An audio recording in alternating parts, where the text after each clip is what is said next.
créer l'ambiance. Oh. Chiquita. Dodo. Zizi. Leba. La plus belle. Noël. Michou. Mimi. Zika. Aouba. Nina. Oh. Sylvain.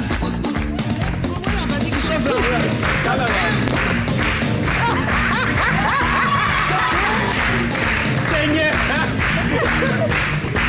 Hey, attention. Attention. Mais pourquoi vous coupez? Vous y allez gâter là. C'est ici, non? C'est ici.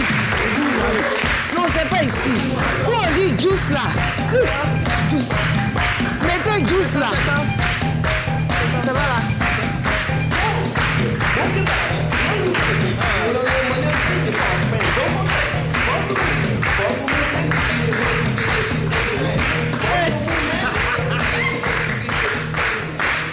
Hey Dieu. Zika aussi nous a maltraités. Zika nous a maltraités aussi. Le seul artiste qui vient trouver sa femme dans le lit est un gars et puis il chante.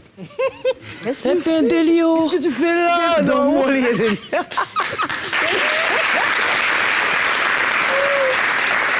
Je comprends quelque chose. Hein. Qui a réglé mon fauteuil aujourd'hui là? Je suis coudre comme ça. On peut faire ça? Oui, ça va. Ah. Bon. Seigneur. Merci.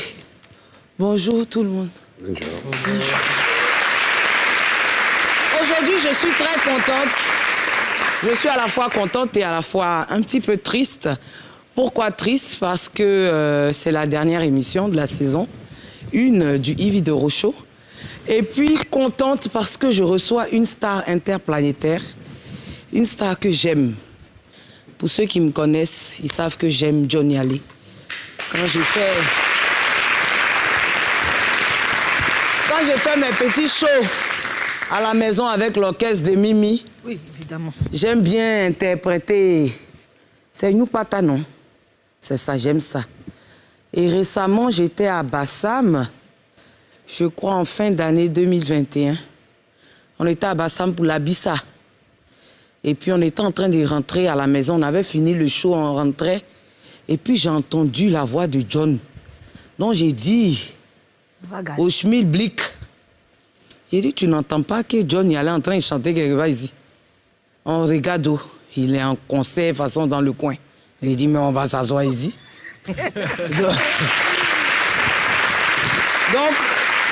ce jour-là, j'avais un grand chapeau noir comme ça, avec mon chihuahua, tout ça.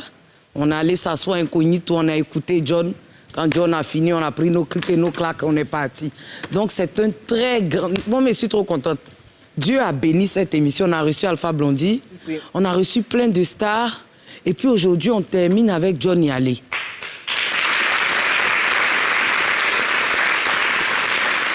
Il y a des gens qui sont dans le métier depuis des années. Ils l'ont même pas encore vu. Moi, je viens de débuter. Ils n'ont jamais pu inviter Johnny Hallyday. Et moi, j'ai Johnny Hallyday de Babré qui a mon émission. On s'acclame quand même. Et puis, je reçois aussi quelqu'un pour qui j'ai beaucoup d'estime parce qu'il donne le sourire aux femmes. C'est Dr Kourouma de l'hôpital Mère-Enfant de Bingerville.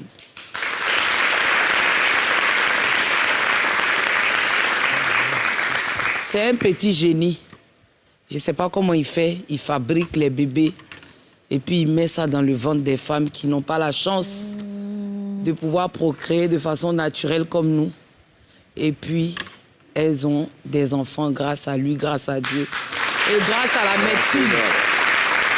Et donc, j'ai tenu à ce qu'il soit là aujourd'hui parce qu'en plus de ça, on fait la baby shower. Pour ceux qui ne comprennent pas l'anglais, je suis désolée. Faut expliquer.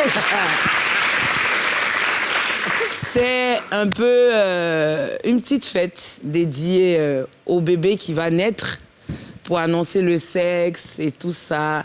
Donc, on ne connaît pas tout ça, mais grâce à NCI, Ceux qui ne connaissaient pas vont connaître ça aujourd'hui et grâce à Yves Dero. Donc, on a 2 femmes enceintes sur le plateau. Ma chroniqueuse, Mimi Blonde. Voilà. C'est un gros plan. Et moi-même, Yves Dero, présente, voilà. On a 2 hommes enceintes. Edwin Anoma et Patrick Edouard. Bon, j'ai déjà présenté les invités, mais je vais laisser quand même les invités se présenter parce que j'adore la voix de John Yalé. Papa, faut te présenter dans ton choco BT. Donc, je suis Wayou David à l'état civil. Tout le monde me connaît sur le nom de John Tiffy. Je suis artiste musicien, auteur-compositeur. Mais pourquoi maintenant John Tiffy? Et nous, on est restés dans Yalé, là. Bon, c'est parce que tout simplement, ma vie a des étages et que ça me permet de changer les noms. Au départ, j'étais Gon Mayal, j'arrive en France, je rencontre là-bas que le vrai Gon Mayal est connu dans le monde entier, qui est un grand chanteur de blues. Je ne pouvais plus porter son nom, c'était difficile, donc je prends le nom Yalé. Et avec le nom Yalé, je travaille, je viens et ça prend. Maintenant que bon, je vois au moins vers où je vais, je ne peux plus porter le nom Yalé. Je suis Kifi maintenant. Kifi, qui veut dire? Le chef de la tribu. Le chef des Calignons. Il dit qu'en BT. Hey.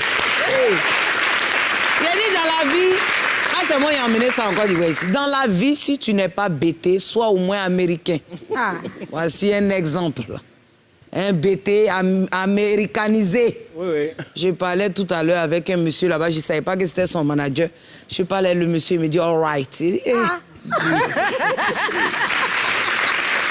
Mais quand il voit le visage, il me dit que c'est un tonton de Babré. Hein. Oui. Mais il me dit, yeah, all right. Il dit, c'est pas vous.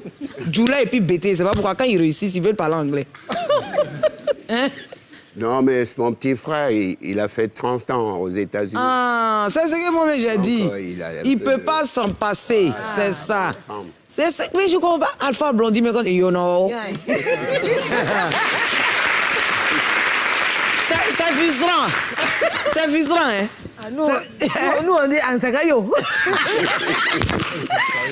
Docteur Kourouma, bienvenue chez nous. Merci. Bienvenue, bienvenue. Et merci pour tout ce que vous faites. Merci. Vous présentez? Je suis le docteur Kourouma Noumoutié. Je suis spécialisé en médecine et biologie de la reproduction et en chirurgie endoscopique.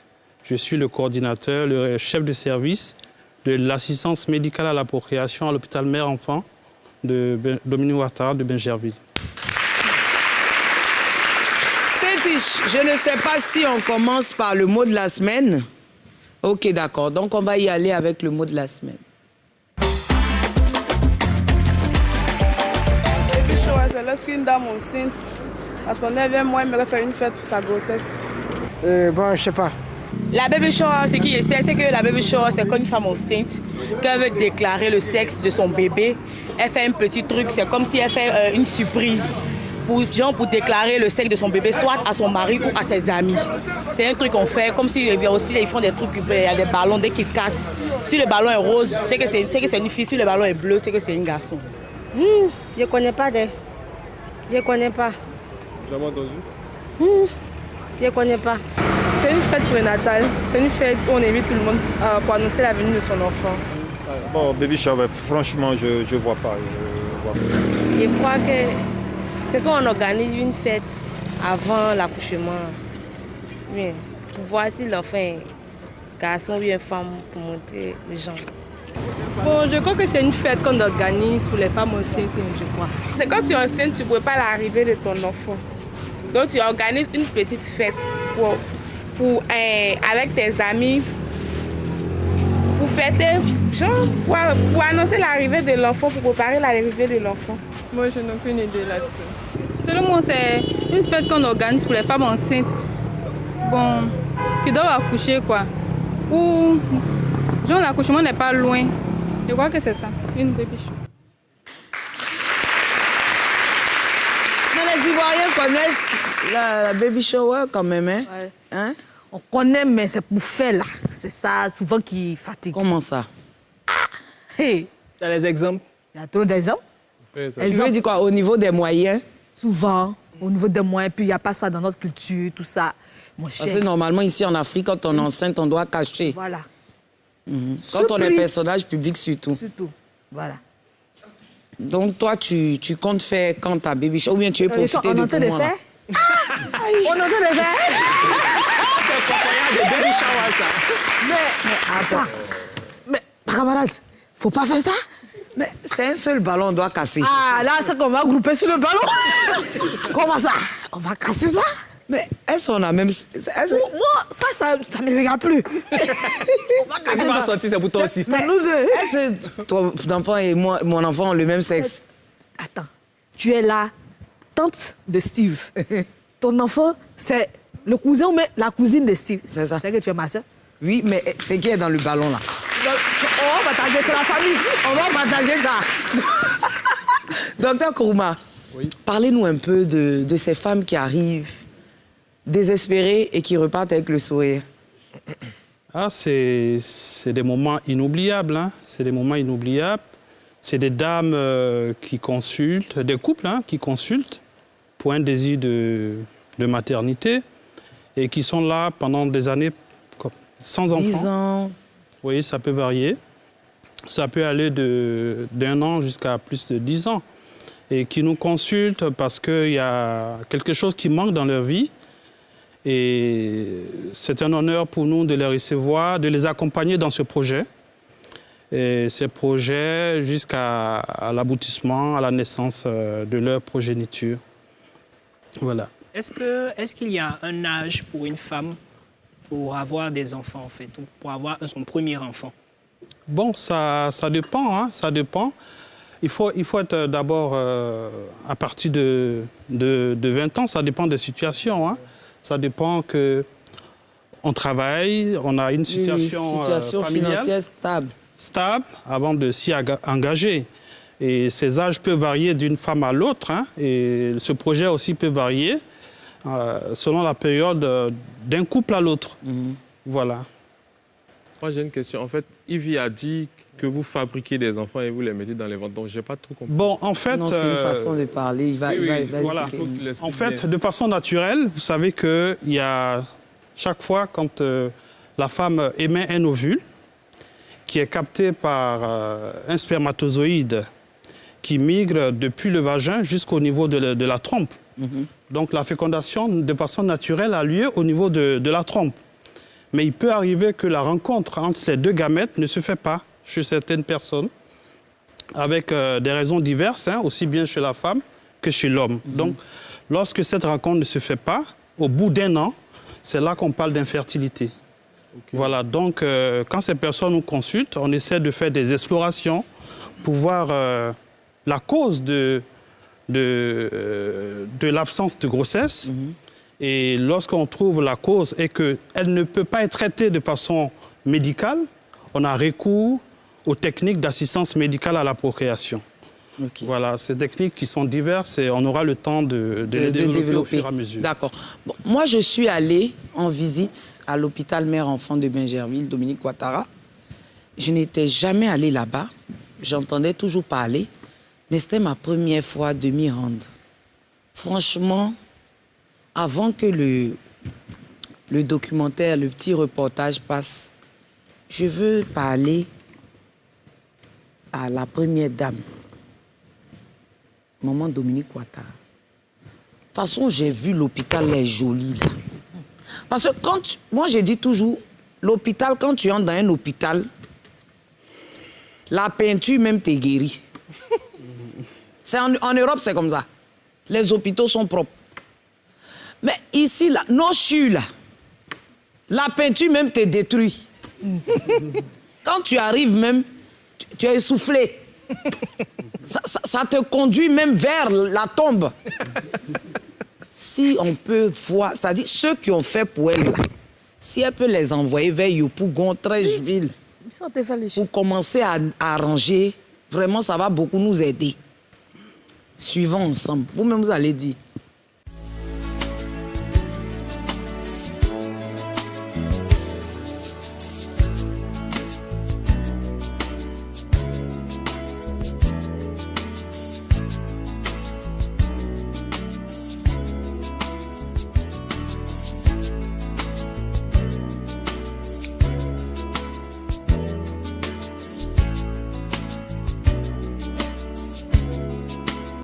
Là, nous partons où? Là, nous traversons la salle du conseil d'administration, qui est également le bureau de la première dame. C'est la salle où on passera devant. On passera juste devant pour aller à la PMA. Ici, comme nous sommes au premier étage, tout est hospitalisation. Hospitalisation de pédiatrie. Vous vous rappelez, je vous ai dit qu'à gauche, c'était l'aile enfant. Oui. Et à droite, l'aile maman. Donc ici, vous avez toute la gynéco à droite et toute la pédiatrie à gauche. Vous avez le service de réanimation au centre, ainsi que les blocs opératoires qui sont ISO.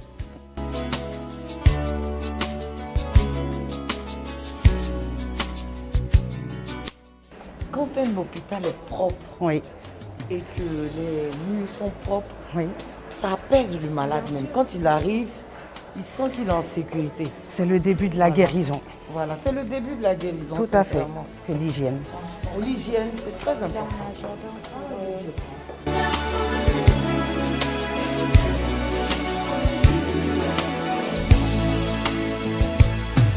Et les familles, vous voyez, il y a des familles qui viennent là voir.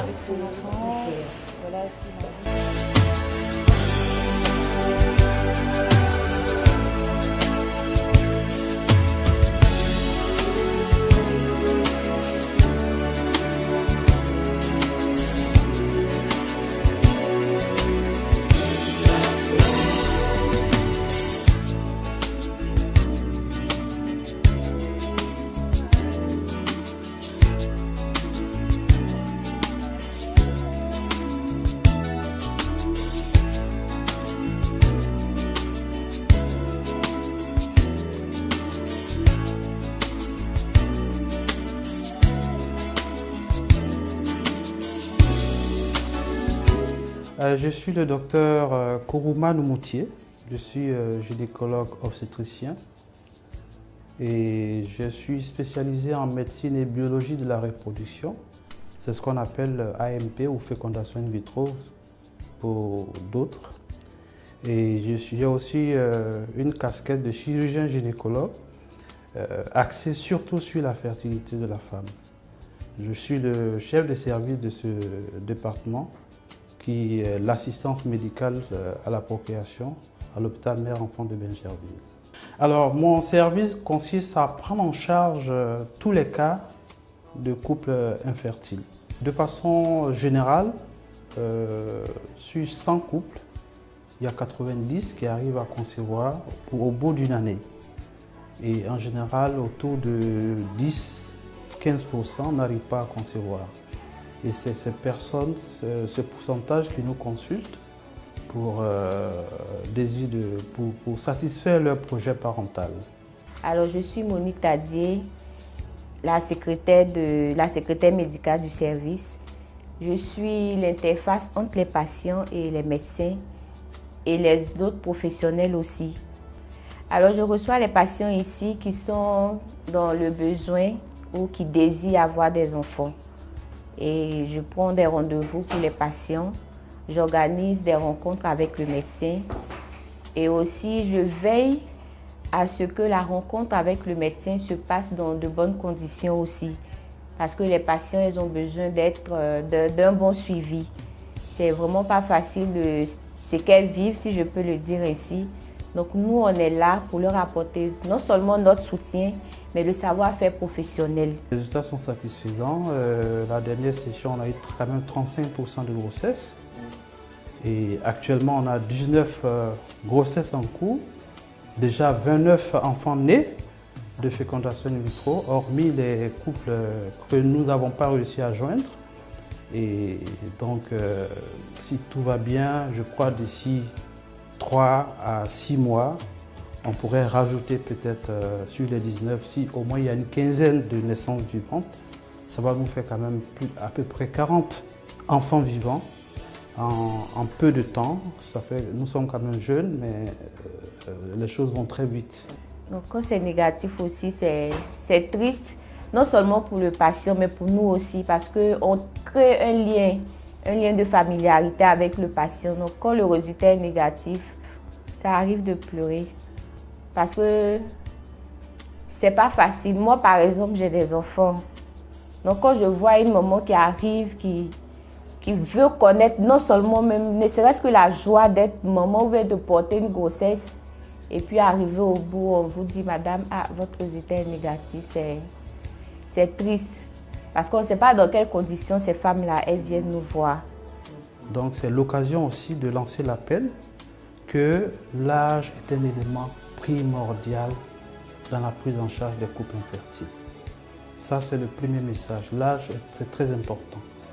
Et il faut vite venir pour être pris en charge.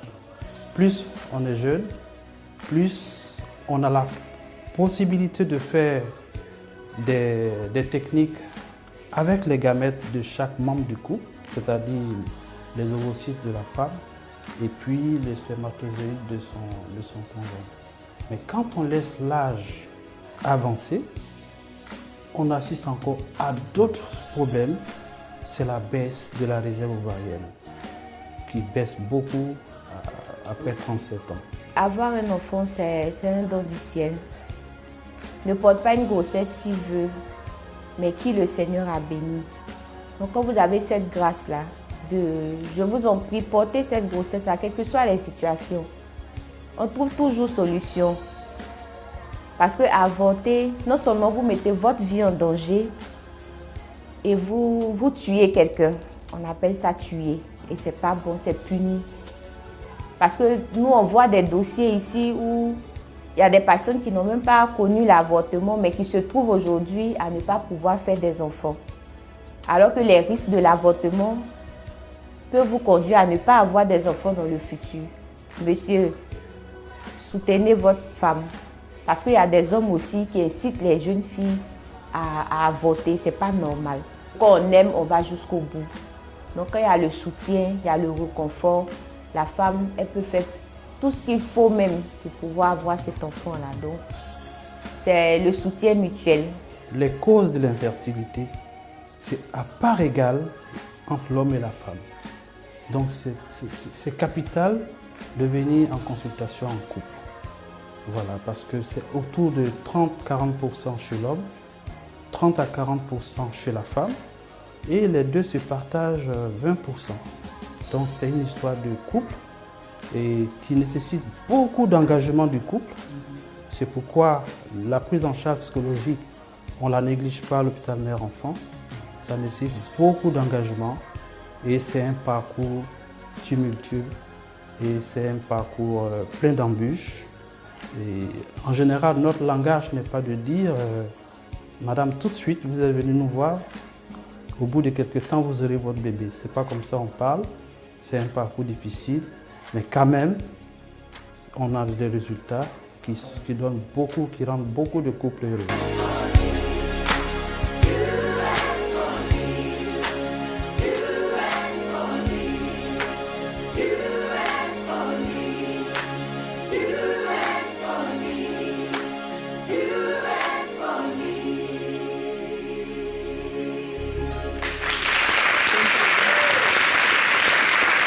Patrick, qu'est-ce que tu en penses? Franchement, je vais appeler ça une sorte d'œuvre d'art que la première dame a réalisée pour les femmes et surtout pour les enfants qui sont parfois dans des situations assez difficiles au niveau sanitaire. Et je tiens déjà à remercier monsieur du travail qu'il a abattu pour autant de femmes qui étaient vraiment dans un besoin et qui ont réussi à pouvoir avoir un enfant ou peut-être deux. Et par la grâce de Dieu, on bénit cet hôpital-là de manière à ce qu'il puisse permettre à d'autres femmes de pouvoir retrouver la joie qu'elles ont perdue, celui de l'enfantement. Papa John, et toi? Tu étais déjà allé là-bas? Ce que je pourrais dire ici, c'est que c'est vraiment une bonne initiative pour toute cette couche de personnes de notre société qui avaient vraiment besoin. Et ça fait chaud au cœur que des gouvernants des pays africains pensent au devenir des enfants d'Afrique. Tu étais déjà allé là-bas? Non, jamais, c'est la première fois. En tout cas, il faut aller visiter parce que franchement, et il n'y a pas que ce pôle-là. Il y a